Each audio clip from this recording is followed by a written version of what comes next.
Welcome to A Well Cared For Human, the podcast that tries to convince you that you are 100% normal and an even better than okay example of the human species, despite the fact that sometimes we feel like the craziest, most incapable, or worthless creatures on the face of this planet. I'm Kory, an author, a creative, and the host of the show. Whatever you're bringing to the table today, I hope this episode proves to be a dose of inspiration for you on your quest to become a well-cared-for human. You can find the episode show notes, your free wellness blueprint, and more at awellcaredforhuman.com. And as always, thank you for listening. Hello humans, it's your host Kory, and today we're going to talk about when is self-work too much? This is episode 48 of the podcast, which means I've spent the last 47 episodes going on and on about what you can work on, things you can try, think about your pillars, build up these aspects of your relationship with yourself, go, go, go, do. Basically offering up so many options and ideas for things that you might want to improve upon, ways to enrich your life. And if you're anything like me, you're probably also reading tons of books or blogs or articles or listening to other podcasts on this topic. It's probably not just my voice in your ear. So it begs the question of, when is self-work too much? When does self-care become self-punishment? Are you going about your self-work in the right way? Are you doing your self-care, your self-work from a place of loving yourself, encouraging yourself, being good to yourself? Or are you doing it in the spirit of, I'm not good enough, I really have to change this about myself, I hate this about myself, so on and so forth?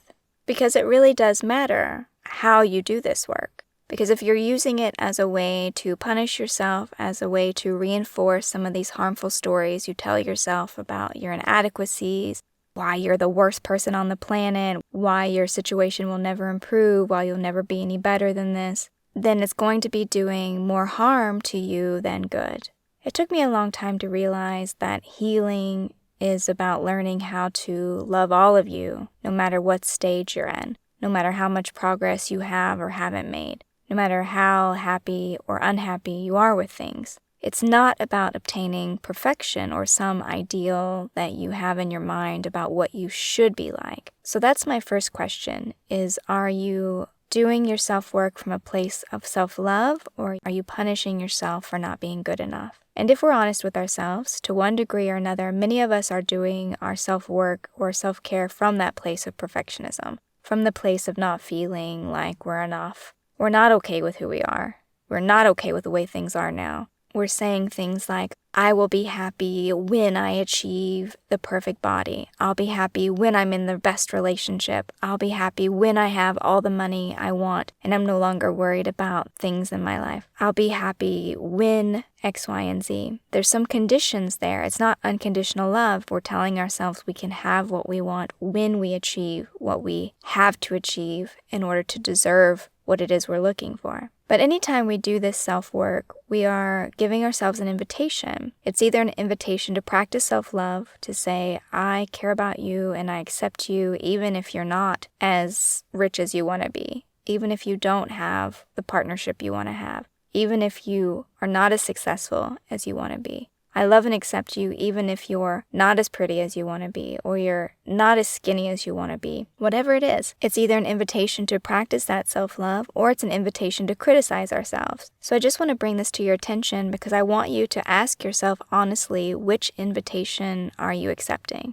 Are you accepting the invitation to love yourself? Are you accepting the invitation to accept yourself exactly as you are? Or are you accepting this as an invitation to criticize yourself, to belittle yourself, to push yourself harder and harder? So that would be my first examination. And then whatever you answer, whichever side of the fence you fall, I also just want to share a few of the ways that I try to bring more love to my self-care practices. And one of the first ways that I try to make sure that I'm being loving and accepting and kind to myself is I work hard to identify what it is I'm saying to myself when I'm doing the work. So for example, I know that there's a part of my mind which has assimilated my father's critical voice. I have him in the back of my mind, the man who was always like, oh, you're too chubby, oh, your teeth are too big, they're not wide enough, they're crooked, oh, you have too many pimples, oh, you have bowed legs. He was always very critical of my physical appearance. And then he was also very critical of any flaws in my academic performance. So if I brought home a report card and it had a B on it, or God forbid a C, he was very quick to be like, oh, you're better than that. Why weren't you trying harder? Why aren't you doing the work? It was never a question of what was going on or maybe why was I struggling. It was definitely because I was just a lazy bum who was not working hard, etc. And so I do have his voice in the back of my mind. And so when I'm doing some form of self-care, let's say, for example, that I'm trying to practice loving my body, if I'm looking at myself in the mirror and if the voice sounds a lot like his voice, if it's like, oh God, I really need to lose 10 pounds, or even if I'm trying to make it sound like self-love, like, oh, I would be healthier if I was 10 pounds lighter, or oh, I would be healthier if I could just get my diet together. Sometimes it's really subtle of whether or not are we really talking to ourselves out of love and acceptance, or is that just criticism masquerading as love and acceptance? And for me, it definitely depends on whose voice is speaking. And now I've done enough practice in this way that I can sort of discern when it's his voice and not my own voice. But it took me a while to hear the distinctions between those two voices in my head. I sound like a crazy person. And it took me a minute to figure out which of the voices was whose. But I think you get what I mean here, is this idea of who's talking and what are they saying to you, and is it loving or not, and who do you really want to listen to? And so I try to bring more love to my self-care practice by making sure that it's not my father's voice who's speaking to me. It's not one of these critical, judgmental voices who is talking to me when I'm trying to practice self-love. If I'm looking at myself in the mirror and I feel anything less than gratitude for my body, for my health, for how beautiful I am, if I'm not feeling those things, then that means somebody else is running their mouth and they shouldn't be. And I need to get in there. I need to step in and up the self-love game. So just being aware of what I'm saying to myself when I do some kind of self-work. And that kind of harsh voice can really be present for anything. It doesn't have to be necessarily your body. Sometimes I run into this when I sit down to do meditation. I'm on the cushion and my mind's all over the place. And I'm like, God, my concentration is awful. What's wrong with me? I need to get it together. It's just because I Instagram too much, right? If I'm nagging myself or if I'm giving myself a hard time, that's still me not doing the work from a loving place. And so just being mindful again of what I'm saying to myself when I'm trying to do these self-care practices. Another place where I try to bring more love into my self-care practice is by making sure that my goals are realistic. And the reason why it's important that my goals are realistic is because they should not be grueling. They should not have overly high expectations. Because if I have this pattern of self-rejection, of self-judgment, giving myself a really high, unachievable goal, I'm going to be fluent in Spanish in 1 month.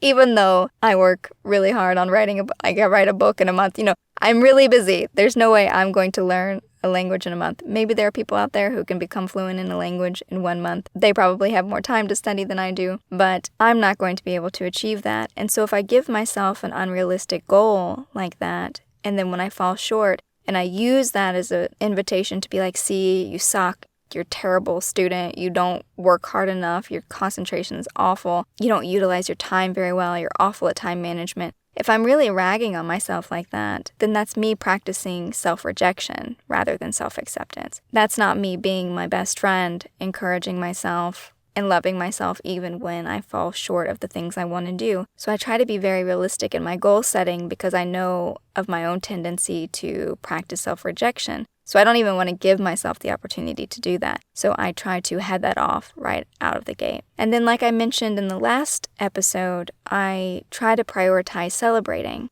Just like if we had the good fortune of having good parents, your parents would be very happy for you and encourage you and be thrilled every time you showed the smallest sign of progress.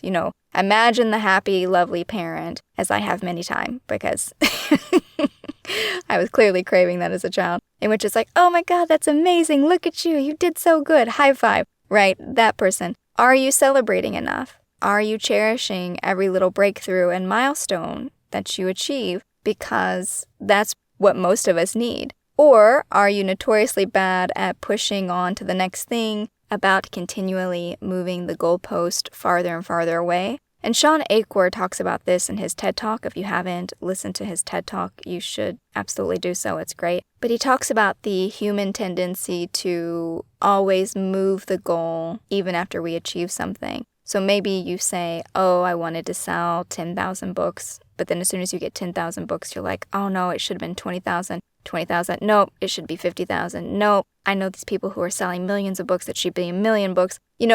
We refuse to stop and celebrate and be happy wherever we are. We keep saying we'll be happy when, and then we put in a new goal. And so not celebrating ourselves enough, not being happy with the breakthroughs and the milestones, no matter how small they are, that sort of self-judgment, self-rejection is not coming from a loving place. So bringing more love to the self-care practice in this instance would be being really proud of yourself, even when you do the small steps, the small goals. And I mean tiny, like you're depressed and you didn't want to get out of bed that day, but you got up and you brushed your teeth.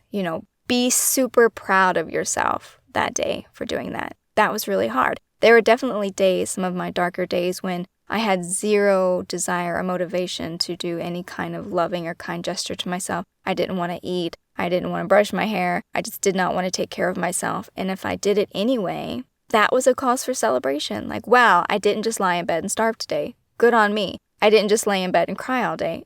Good job. And so we have to find these ways, even when we are really struggling, to be proud of ourselves and to love ourselves and accept ourselves, no matter how challenging it might be in that moment. And one of the things that really helps me to stay in a balanced place with my self-care, to make sure that I'm practicing my self-care from a place of self-love and not self-punishment, is this Buddhist idea of holding two truths in the mind at the same time. So the first truth is that you are perfect, just as you are. And the second truth, that there is room for improvement. Both are equally true, not one or the other. So that's the center balance point that I try to operate from, that I should love and accept myself just as I am. I'm absolutely perfect. And I can continue to work on myself. But that I can continue to do so from this very loving and validating place rather than this demanding, punishing place. I try to make space in my mind for a reality that allows for two truths. The truth that I am lovable, I am enough, I am great just as I am, and also, I don't like where I am right now. I don't like who I am right now.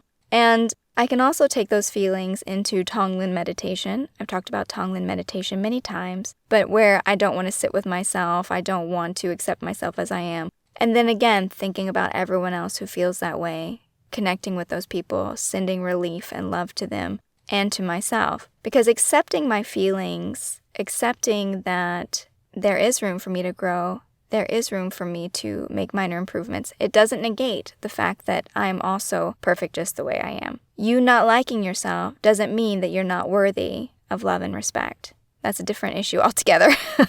That's a totally different problem. And so finding space where every act you do for yourself, everything you do for yourself is loving, it's accepting, it's kind. It's not because you hate yourself and you want to punish yourself for being awful. Another thing that tends to interfere with my ability to be loving and kind toward myself rather than self-punishing is if I'm comparing myself to other people too much, or comparing my progress to other people and their progress. That's pretty close to the self-care as punishment idea as well. So for example, if I'm like, yeah, I meditated for 20 minutes today, but my friend, she meditates for an hour every day, and that's because she's so much more disciplined and I suck and I can't even sit still for 15 minutes. If it's from this comparative place in which I'm using it as an excuse to show how I'm not measuring up, how everyone else is doing better, it's not me practicing self-love. It's not me practicing self-acceptance. Self-acceptance would sound more like I was only able to meditate for 5 minutes today, and I'm really proud that I sat down and meditated for those 5 minutes, even though I felt really busy and rushed and like I couldn't do it. I did it anyway,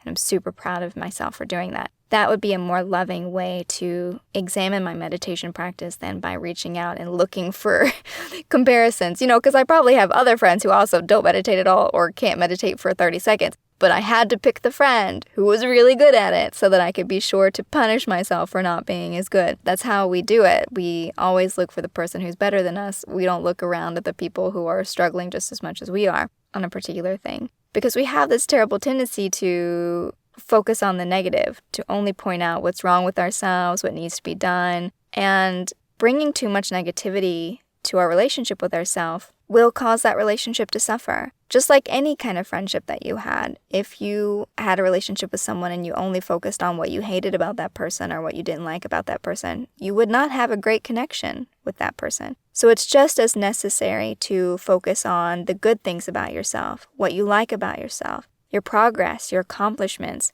your gratitude for yourself. Be grateful for the person doing all this work. That person is you. Basically all around, just trying not to be too hard on yourself. These are all ways to be more loving and kind to yourself rather than using your self-care as a punishment.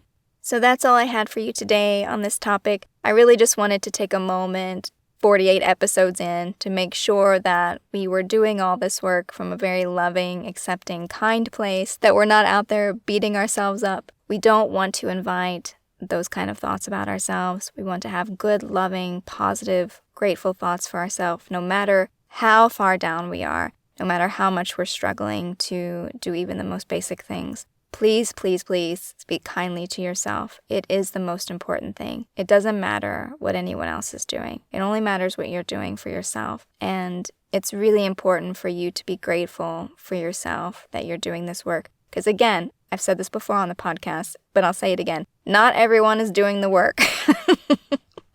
If some people in our lives were doing more work, maybe we wouldn't have so much work to do. So not everyone is doing this work. So that alone, the fact that you even want to help yourself, the fact that you're even listening to this episode right now, tells me that you're doing the work and you care about yourself. And so appreciate yourself and your willingness to do that work.